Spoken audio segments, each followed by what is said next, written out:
করলেন, আপনার সন্তান কি জামানার আল্লাহর ওলি হয়ে যাবে? আব্দুল কাদের জিলানী হবে? আওয়াজ করে বলতে হবে, হবে? এটা সম্ভব না।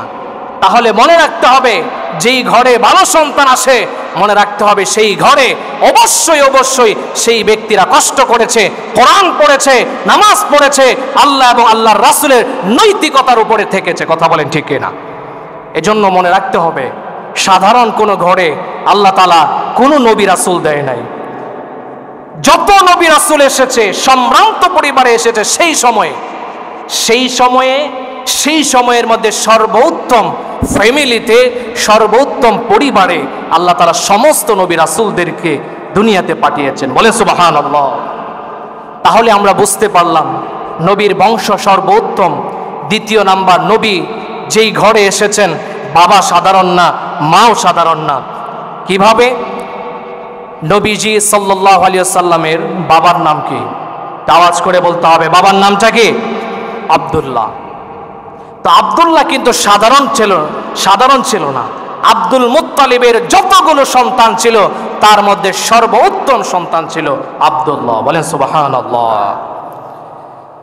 আব্দুল্লাহ এমন একটা মানুষ ছিল, যখন ঘর থেকে বের হতো আরবের সম্ভ্রান্ত মহিলারা, আরবের সুন্দরী নারীরা আব্দুল্লাহর দিকে তাকালেই তারা আব্দুল্লাহর প্রেমে পাগল হয়ে যেত। মহিলারা গিয়ে তাদের বাবাকে বলতো, আব্বাজান, আব্দুল মুত্তালিবের বেটা আব্দুল্লাহর কাছে আমাকে বিবাহ বন্ধনে আবদ্ধ করেন, প্রস্তাব নিয়ে যান। এভাবে মহিলারা যখন বারবার আব্দুল মুত্তালিবের কাছে একের পর এক প্রস্তাব নিয়ে যাচ্ছে, শত শত প্রস্তাব, বিরক্ত বোধ করলেন। আব্দুল মুত্তালিব স্ত্রীর কাছে এসে বললেন, অপ্রাণের স্ত্রী, আরবের মহিলারা তাদের বাপ মা আমার কাছে এসে আব্দুল্লাহর জন্য প্রস্তাব দিচ্ছে। এবার আব্দুল মুত্তালিবের স্ত্রী সেই মেয়েদেরকে ডেকে এনে বললেন, ওহে আরবের মেয়েরা, আমার আব্দুল্লাহর মতো যুবক তো আরো আছে, তোমরা কি তাদেরকে দেখো না? আমার আব্দুল্লাহর মধ্যে তোমরা কি দেখেছো? তখন সেই মহিলারা জবাব দেয়, ও আব্দুল মুত্তালিবের স্ত্রী, তাহলে শোনো শোনো, আমরা এমন একটা বিষয় আব্দুল্লাহর চেহারার মধ্যে দেখেছি যা নূরে চমকাইতে থাকে, আর এই নূর দেখার পরে আমরা দুনিয়ার সমস্ত কিছু ভুলে যাই। সুবহানাল্লাহ। আব্দুল্লাহর চেহারার মধ্যে নূর চমকাইছে, কারণ সেই ঘরেই তো আল্লাহ সুবহানাহু ওয়া তাআলা যুগ শ্রেষ্ঠ নবী মুহাম্মদ সাল্লাল্লাহু আলাইহি ওয়াসাল্লামকে প্রেরণ করবেন। কথা বলেন ঠিক কিনা? এভাবে যখন বারবার প্রস্তাব আসছে, আব্দুল মুত্তালিব বিরক্ত। এবার কি করবে? মদিনায় চলে গেল। তারই আত্মীয় আমেনার বাবার কাছে প্রস্তাব নিয়ে যায়। আমেনার সাথে যখন বিবাহ হয়ে যায়, বিবাহ হওয়ার পরে 3 দিন পর্যন্ত আব্দুল্লাহ ঘর থেকে বের হয় নাই। 3 দিন পরে যখন ঘর থেকে বের হলো, আরবের সেই মেয়েরা একে অপরকে বলতে লাগলো, দেখো দেখো আব্দুল্লাহ বের হয়েছে, আসো একটা নজর দেখে আসি। এবার যখন মহিলারা বের হয়ে রাস্তায় চলে আসলো, আব্দুল মুত্তালিবের চেহারা দেখে সবাই ঘরে চলে গেল। আগের মতো আর তাকায়া থাকে না। তখন হঠাৎ জিজ্ঞাসা করলো, কি ব্যাপার? আগের মতো তো এমন দেখা যায় না, তাকানো বিষয়টা কি? মেয়েরা তখন জবাব দিল, আব্দুল মুত্তালিব এর ছেলে আব্দুল্লাহ বিয়ের পরে কপালের মধ্যে যেই নূরটা চমকাইতো, 3 দিন পরে বিয়ের পরে যখন ঘর থেকে বের হয়েছে সেই নূরটা আর দেখা যায় না। সুবহানাল্লাহ। তাহলে সেই নূরটা গেল কোথায়? সেই নূরটা আমেনা রাহিমাহুল্লাহ তার গর্ভে চলে গিয়েছে। বলেন সুবহানাল্লাহ। এখন দেখেন, আব্দুল্লাহর বিষয়টা জেনেছি। আমেনা কেমন ছিলেন? আমেনা সাধারণ কোনো মহিলা ছিলেন না, তিনিও সম্ভ্রান্ত পরিবারের মহিলা ছিলেন।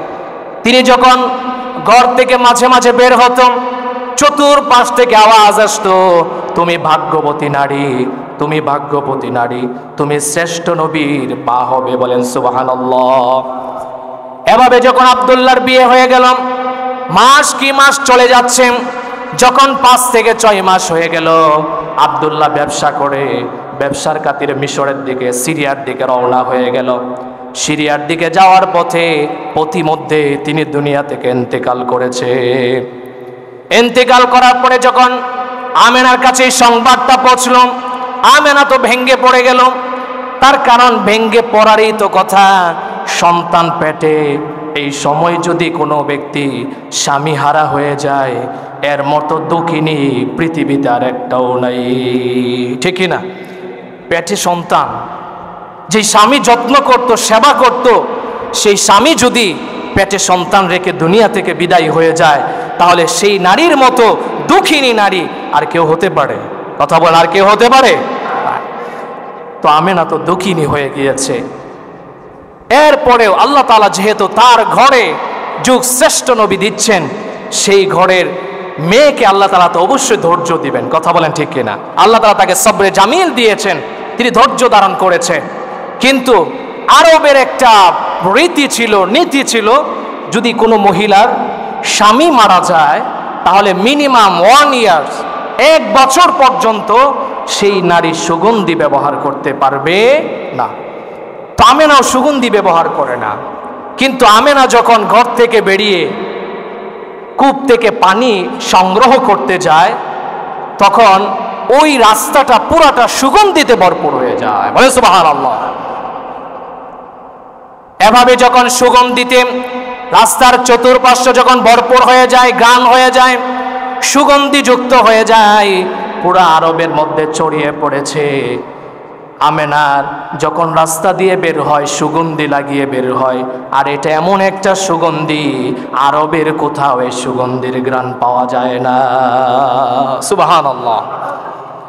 গোটা আরবের মধ্যে যখন ছড়িয়ে পড়েছে, আমেনার স্বামী মারা গেল কিছুদিন আগে, এখন আমেনা সুগন্ধি লাগিয়ে বাহ খুব সুন্দর চমৎকার ভাবে রাস্তা দিয়ে হাঁটে, গোটা আরবের মধ্যে এটা ছড়িয়ে গিয়েছে। এবার আব্দুল মুত্তালিবের কাছে বিচার গিয়েছে, কি ব্যাপার, আপনার ছেলের বউ কি এমন সুগন্ধি ব্যবহার করে যেটা নিষেধ, এরপরেও লাগায়, কিন্তু আরবের কোনো সুগন্ধির সাথে তো মিচিং হয় না। এবার আব্দুল মুত্তালিব পেরেশান, চলে গেলেন ঘরে, স্ত্রীকে গিয়ে বললেন, কি ব্যাপার, আমার কাছে চতুর্দিক দিয়ে বিচার, তোমার ছেলে আব্দুল্লাহর স্ত্রী কি এমন সুগন্ধি লাগিয়ে বের হয় যেই সুগন্ধিতে পুরা রাস্তা সুগন্ধিতে মাগ হয়ে যায়। সুবহানাল্লাহ। তখন স্ত্রী বলল, হে প্রাণের স্বামী, আমিও তো চিন্তা করছি যে বিষয়টা আপনার কাছে শেয়ার করব, কিন্তু ভয়ে শেয়ার করতে পারছি না। তো কি ব্যাপার, আব্দুল মুত্তালিব জিজ্ঞেস করলো। তখন আব্দুল মুত্তালিবের স্ত্রী বলল যে আমি যখন আমার ছেলের বউ আমেনা যখন ওয়াশরুমে যায়, টয়লেটে যায়, টয়লেট সেরে যখন তিনি বের হয় আর আমি যখন দ্বিতীয়বার ঢুকি, সেই টয়লেটে গিয়ে দেখি চতুর্পাশে সুগন্ধি মুক্ত হয়ে যায়। বলেন সুবহানাল্লাহ। এবার উভয়ে পেরেশান, জিজ্ঞেস করতে হবে ছেলের বউকে, কি ব্যাপার, সুগন্ধি কোত্থেকে পেলাম?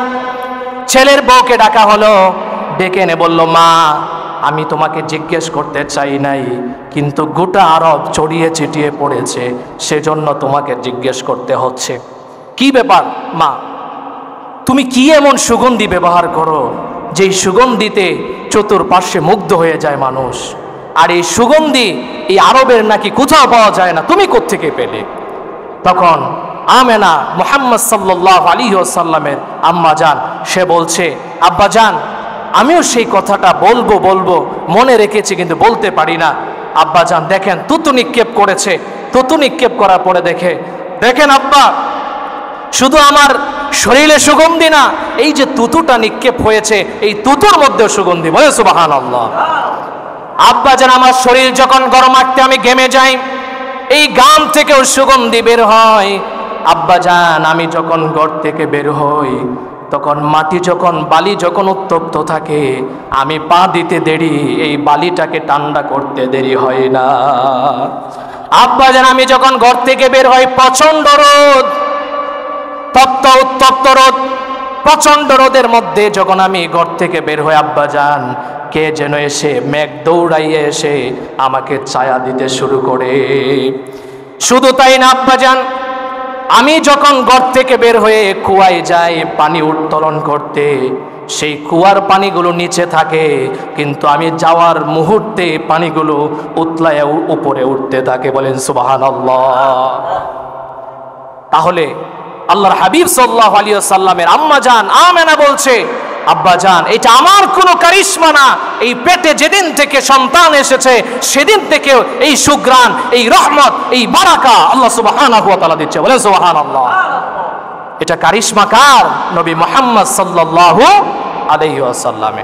তাহলে আমরা বুঝতে পারলাম প্রিয় হাবিব যেই বংশে জন্মগ্রহণ করলেন সেই বংশ সাধারণ কোনো বংশ না, যেই ঘরে জন্মগ্রহণ করলেন সেই ঘর সাধারণ কোনো ঘর না, যেই বাবা তাকে জন্মদাতা বাবা তিনিও সাধারণ বাবা নয়, মাও তিনি সাধারণ কোনো মা না। কথা বলেন ঠিক কিনা?